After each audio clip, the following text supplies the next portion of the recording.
Hello, it's Peter Wright and Kathleen Beauvais in Ontario, Canada, with episode number 119 of the Yakking Show, the show for awakening you to new perspectives for the changing world we're living in. And we like to bring you tips and ideas for life, business, and more. We've always have interesting guests for you. Today is no exception, but it's not my job to introduce our guest. Kathleen does it so much better than I do. So first, it's my pleasure to introduce my lovely co-host, Kathleen Beauvais in Waterloo. Hi, Kathleen. How are you doing today? Hello, Peter. I'm doing very well. The sun is shining yet again today, so I'm loving it. And thank you all so very much for tuning into our show. We so appreciate you, and we love reading your comments. So please keep those coming. And if anyone out there is interested in being a guest on our show, please don't hesitate to reach out to either Peter or myself. And as Peter mentioned, we have another very special guest with us today. I'm really excited. Please welcome Fadhwa Yusuf to the show. Hello, Fadhwa. How are you today? Oh, I'm very well, thank you. Hi, Kathleen. Hi, Peter. Great Hi, to be here. Fadhwa, you are the host of the Gems of Life radio show, and we'll talk about that in a little bit, but you're also a professional speaker and you do some leadership development. Can you tell our audience a little bit about your background and about your radio show and of course about your leadership development? Thank you. Well, where do I begin? Well, as you introduced, my name is Fadhwa Yusuf. I am the founder of the Gems of Life. It's an organization that inspires and elevates and makes an impact in our community and around the world. And the reason for the Gems of Life show, it was given birth to from Accelerate Your Life 2020. And that's how I started. I started as a YouTuber about a year and a half ago. And it was just to inspire people. Whatever I was learning, I felt like, you know what, it's so good. Why not share with others? And that's how I started. I didn't know where it's gonna head, where it's gonna go. I didn't have a plan, to have a radio show a year and a half later. I just started as a YouTuber, share the inspiration, and that's how I started. Accelerate Your Life 2020 was born, and a year later, we gave birth to the Gems of Life. And here we are, going from a YouTube show to a radio show. And I'm so honored to be able to reach to a different new environment, different people, different community members where I'm able to share the inspiration. And just like you, I bring very special guests onto the show and they bring in their gems of life and we share that. And it's just like a conversation. We talk about things that we all have in common. Normal struggles that we all have struggled and how we went from breakdowns to breakthroughs. Well, you know what? I'll just put it out there. I think Peter should be on your show because he has one story to tell. Oh my goodness. Absolutely. I'd love to have you both on my show. Well, Sorry. It isn't about Peter and I today. This is all about you, Fadhwa. So how about the leadership development angle? How does that work? So the leadership angle, it's completely different than your normal leadership development. I have worked in so many different industries, and one of the industry that I've worked very close to is the hospitality industry. And as we see during the midst of the pandemic, it's one of the industries that has been really hit very hard. In the place I work, we lost about 80% of the employees. So you can imagine how many people have been impacted.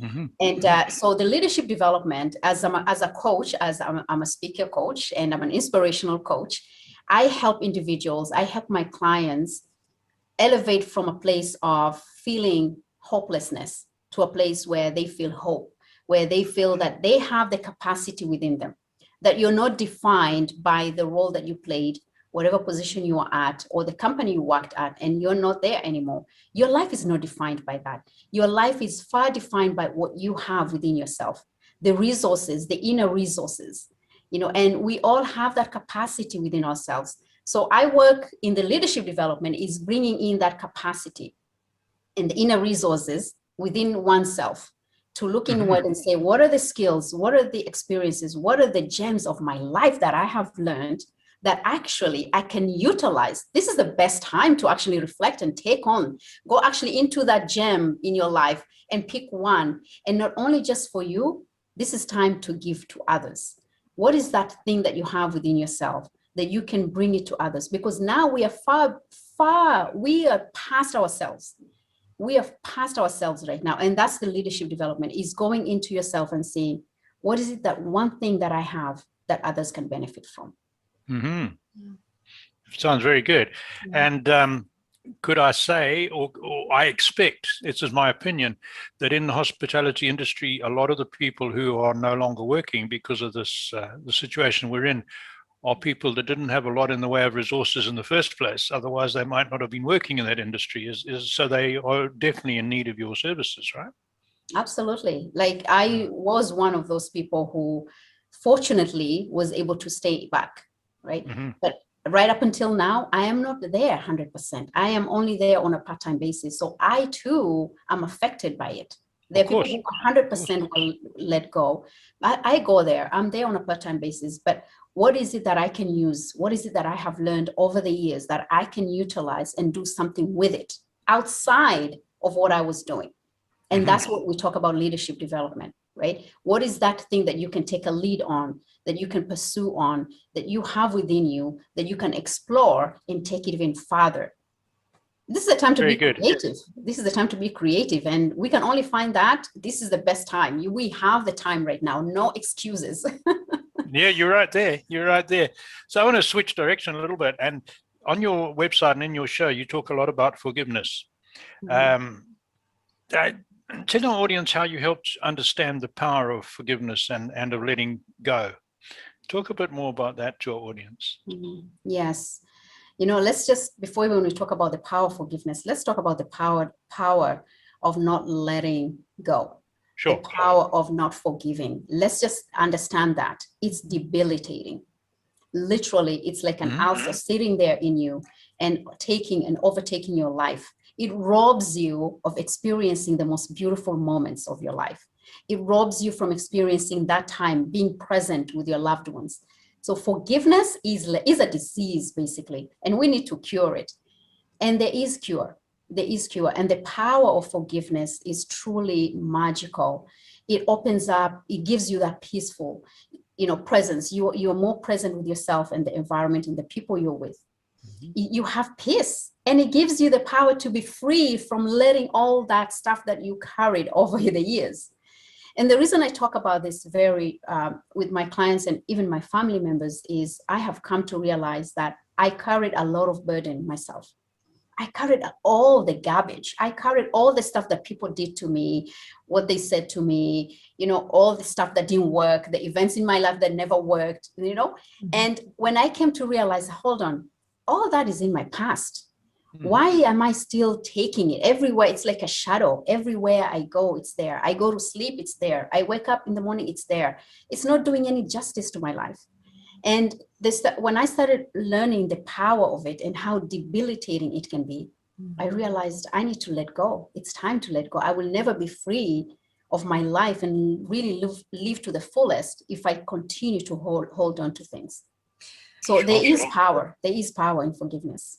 Right. And so to take that one step further, how does one begin the journey of forgiveness? Because when someone has harmed you in whatever way, mentally, physically, emotionally, that hurt is with you. It's not like you can forgive and forget. I don't understand that expression, because you don't forget it. It's there. But the hurt, how do you overcome that hurt? Yeah, that's a really good question, Kathleen. Wow. Okay, so there's different aspects of how I look forgiveness, and I'm talking about my own personal journey and how I help my clients. Is that number one is to realize forgiveness. Anything that happened in your life happened for a reason. Anything, any event, any interaction, any person that you met was there at that particular time to teach you something about you. We may not see it at that time. You will be able to have that realization later on. How do you begin first? Is to first forgive you. Forgive you. Learn how to forgive. I think we are the hardest creatures. We are so hard on ourselves. We judge ourselves so often that we judge others. So in learning how to forgive ourselves, learning how to forgive those moments and experiences that you went through, And learning how to forgive your inner child. I always talk about this, and this is an area a lot of people don't really understand. You know what? Some of the stuff, the most trauma that we have been faced in the hurt stems from our childhood.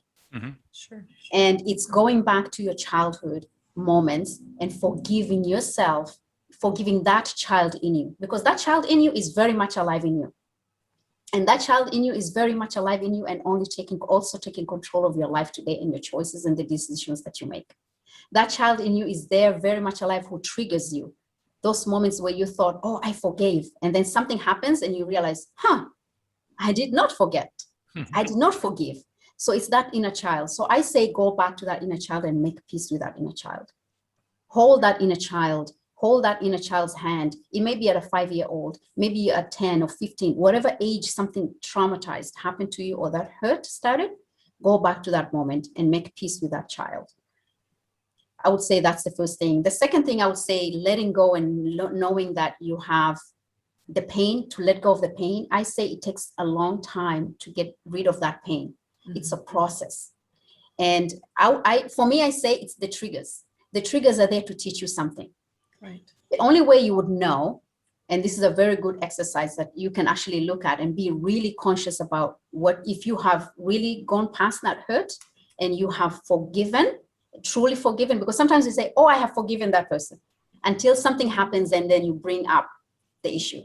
Right. So look back at a time where somebody comes to you, Kathleen, and says something to you and shares something to you. And there's a moment at that time, something is triggered within you, but you are not aware of it. And you get upset and you're angry. You are angry. And what happens is, the moment somebody comes to you with their problem, it becomes your problem. Mm-hmm.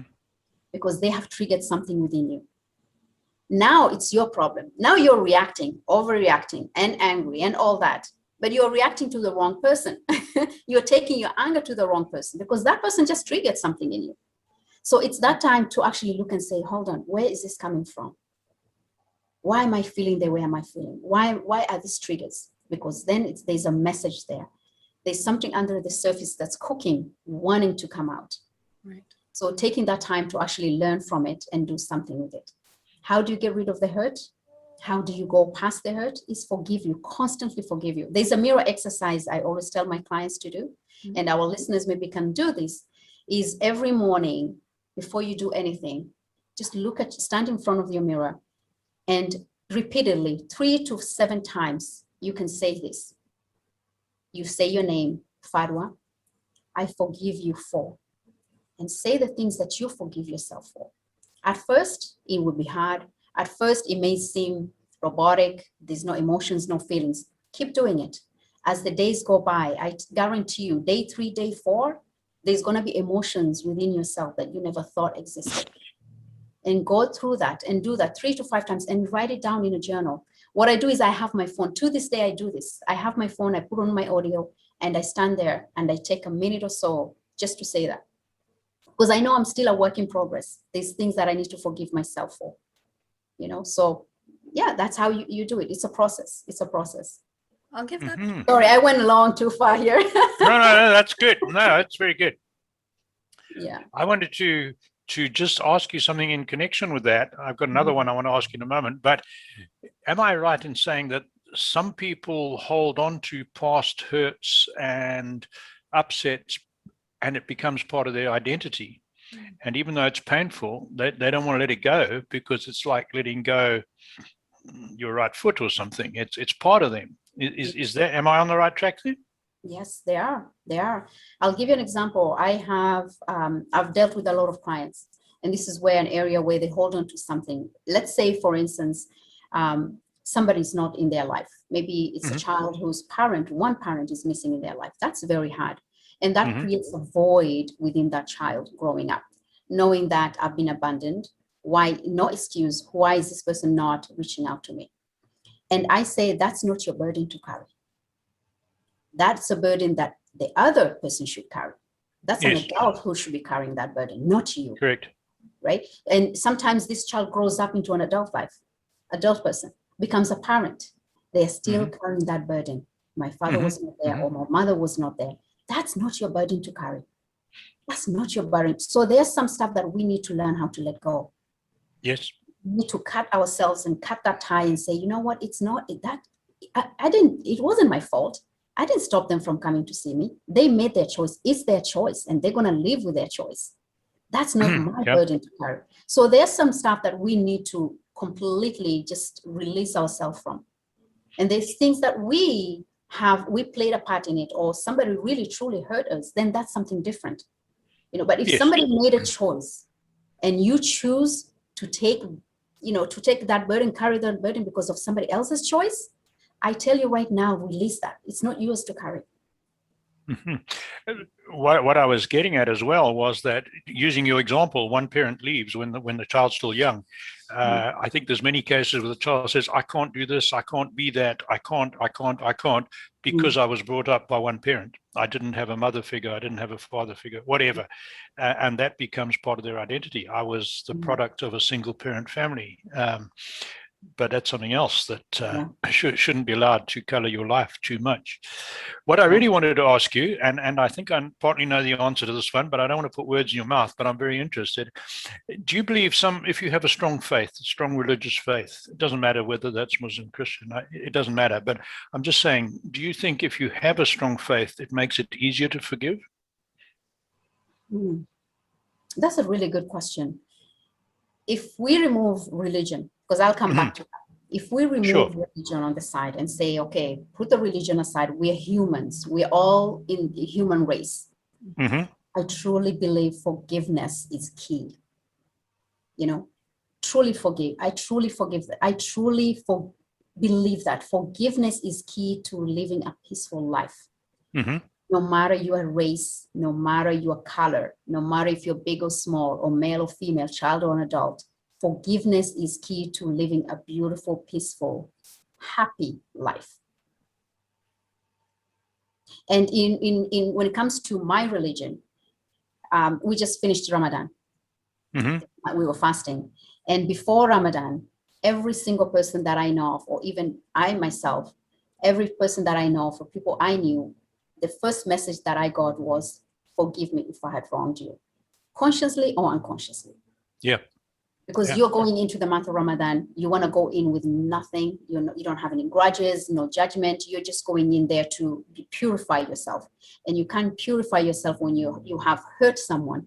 You're responsible for harming someone, or you're holding a grudge, So I say that, forgiveness, it's key. It's key to living a really peaceful life. Absolutely.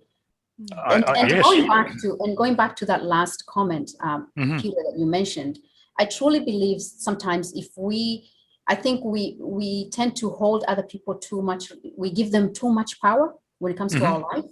And we say, oh, I've become this because of this person. No, you have not. You've become this because of your choices. And we need to take responsibility for our life. We need to take ownership for our life, no matter how painful it is, because you have the power and capacity to shape your own life.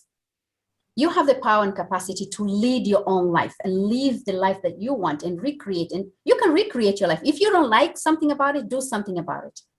Absolutely. And that's what I do that with my clients as an inspirational coach. That's what I do. I take them from a place where they feel unworthy, and elevate them and uplift them to their rightful, significant place. And that is owning your life, owning the choices that you make, owning your message, owning that you have the capacity within you to do something and create a life that you desire, not based on somebody else's. Excellent. So I just wondered that, sorry, Kathleen, I just wonder though, for instance, I'm Christian, and when I was at school, we said prayers, and we were, I won't use the word indoctrinated, but we were reminded frequently to think about the good parts of our faith, whether we were regular churchgoers or not, doesn't matter. And we were taught to forgive, right? That was part of our education. It seems to be now that education has largely been removed from schools, a lot of youngsters are not reminded frequently how important forgiveness is. And I know from knowing people in your faith, knowing some people in your faith, that it's a big part of your faith, right? Forgiveness and many of the other instructions, which I think is really important. So the background to my question was, perhaps I should have worded it better, with the absence of religious teaching, or with the absence of exposure to religious teaching of so many youngsters, and again, it doesn't matter what religion it is, so they don't have that faith background. Do you think it makes it more difficult for them to forgive? I don't think so. I think if it's taught at home, I think if it's taught at home, I think it goes back to education starts at home before you go to school, right? Education starts at home. My children don't have, the religion background that I did. I do the best to teach them with the knowledge that I have, right? But I know there's a lot of people who don't practice any kind of faith. Mm-hmm. They are very well endowed when it comes to at home, when it comes to forgiveness. So I truly believe it should not, and forgiveness has been overused to a point where we don't even really understand the value of forgiveness. Forgiveness means letting go. Mm-hmm. Forgiveness means love no matter what. Forgiveness means creating a space of no judgment. So forgiveness doesn't mean that somebody has to hurt you to forgive. No, sure. Forgiveness just means being able to be in a place where you can love somebody, truly somebody. You see a stranger, no judgment, and that's what it is. So we really need to go back to see and understand the power in that word itself, because it's powerful. And we need to understand that you don't have to have faith to have that. It's something that education starts at home. There's a lot of things that it's our moral compass. And I agree. I agree 100%. I just be part of our moral compass. Yes. No, I agree. It should start at home. Good. No, so that I've been monopolizing you on that one question. So let's go back to Kathleen. Let her have a chance to ask you something. You talk about the journey of hope. Can you explain that? Hope. How I say is hope gives us courage. Hope gives us confidence to pursue anything we want to do. Hope gives us the value in what we do. Hope gives us the strength. I say hope is humanity. Without hope, there's nothing. And that's how I see hope. Hope is what drives us. Hope is what feeds us. Hope is what feeds our passion. Hope is what drives and fuels us to be the best we can be. Absolutely. Yeah. It's never giving up. Hope is never giving up. Yeah. Absolutely. Yes, yeah. I agree with that. Peter? There's so much more I could ask, Fadhwa, but I think before we forget, tell our audience how they can catch your show, and if they want to contact you, how they can contact you. Yes, absolutely. So I do have a radio show, CKMS Radio, Waterloo 102.7, and it's every Friday. Yeah, every Friday from 6 to 7. And you can also find me on YouTube. So I have my YouTube channel, The Gems of Life Show. I have a Facebook page as well under the Gems of Life Show as well. So you can you're more than welcome to join me there in conversation. Subscribe to my channel, share, like, comment, and you can reach out to me on Facebook as well. And my email is usually on my YouTube channel as well. Okay, no, that's great. We'll put all that on so people can contact you. So Kathleen gave it over to me, so I'm going to keep going. What's next? What's next? That's a really good question. I want to reach out to more people now, to really reach out, because I'm an inspirational coach. And now it's time for me to show people that just like me, within myself, I have that capacity to fly. I've tested my wings and I can see my wings are working fine and they can fly. And to help people now to show them that, just to show them the glimpse of their possibilities and potential that lies within them. I want to ignite that fire within them. I want to show them that they have that within them, to go in deeper and be the leaders in our community. We have that. We need more leaders in our community, and it starts within oneself. Yeah. Yeah. I was talking to someone, I think of my son, in fact, and we said one of the good things that's come out of this virus problem, for whatever you want to call it, in my opinion, is that it's united people across so many different divides, racial, gender, faith, political, all sorts of things. On the one camp, it's united people, like I believe, like never before. I'm having serious, I'm very conservative, but I'm having serious conversations with very liberal people who think the way I do about the virus, which is that the government's overreacted. And I won't go into all that because it's one of my pet things. Yeah. But unfortunately, it seems to have also divided people across all those lines between the ones who believe everything the government says and those who don't. And within either camp, you've got this amalgamation of people of so many different perspectives. So I think that's very good on the one hand. And I'm certainly hoping that out of that, we are going to get some new leaders emerging who hit the right balance, right? So long term, I subscribe to your message of hope. I think it's all going to work out, which is really good. Yeah. So I don't want to preach on this. This is not my show. It's you're the guest. We want to hear from you. But I'm just saying that your message resonates. And I think now more than ever, we need that. We need people to preach that hope, because that's what we really need. That's enough from me. Hope keeps us alive. Hope gives us alive. For sure. It gives us reason to push forward. It gives us purpose. It gives us a reason. It gives us meaning. And if we hold on to that, no matter how bad things get, we just hold on to that hope that things will get better, and not to give up, and not to let everything that the chaos take over. That there's still good in humanity, and there's still goodness around us as well. Absolutely. No, there is definitely. So if anyone out there wanted to contact you, how would they go about doing that? Yes. Well, I have my YouTube channel. I have my website as well, thegemsoflife.com. .com. .com. You can send me any information. You can read through the articles or videos you can watch. And I do offer coaching services as well. So whoever is in need of that, absolutely, you can reach out to me, send me a message, and I'll be more than happy to reach out to you. And is there a contact form through the website then, Fadhwa? Yes. Okay, yes, there is. Yeah. All right. Well, excellent. Like we are out of time for today, and thank you so much for joining us. We so appreciated having you on the show, so thank you.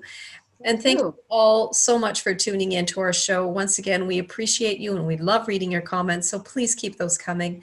And if anyone out there is interested in being a guest on our show, don't hesitate to reach out to either Peter or myself. So until next time, everyone, bye-bye. Goodbye.